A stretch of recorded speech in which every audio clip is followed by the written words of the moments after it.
In this video, I am going to show you how to construct a frequency polygon in Excel.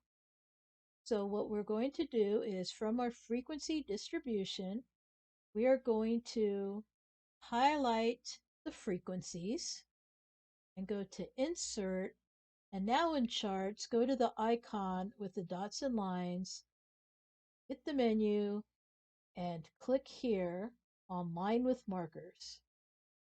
And here is your frequency polygon.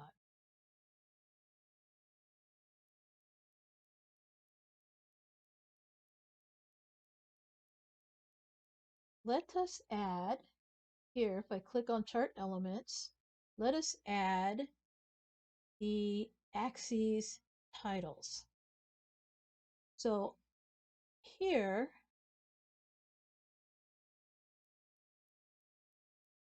we are going to put the frequency. So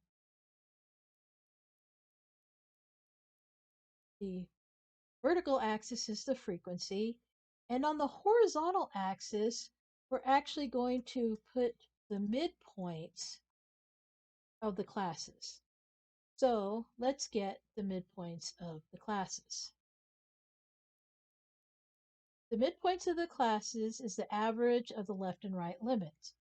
So we would do equals 2490.0 plus 2493.4, have that sum in parentheses, and then divide by 2.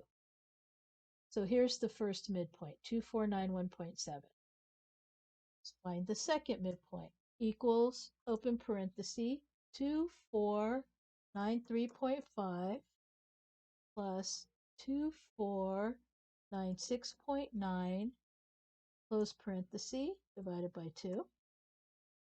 For the next one, equals, open parenthesis,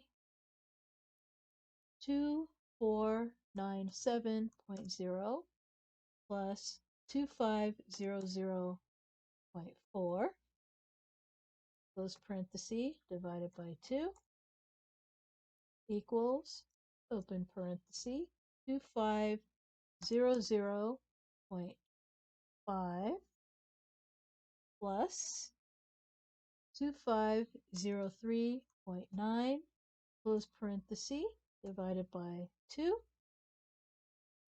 equals, open parenthesis, 2504.0 plus 2507.4, close parenthesis, divided by 2, and finally equals, open parenthesis, 2507.5 plus 2510.9, close parenthesis, divided by 2.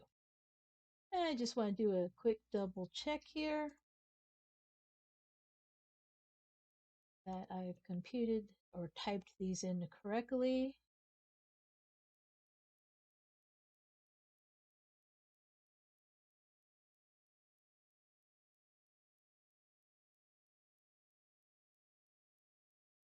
All right, so these midpoints are what we're going to label the horizontal axis on our frequency polygon. So click into the chart, go to Chart Design, and then on the right here, select Data. We are going to edit the horizontal axis, and so now we will highlight those midpoints and click OK, OK, and now we have a frequency polygon with the midpoints listed, and this then is an alternative graph to a histogram, the frequency polygon.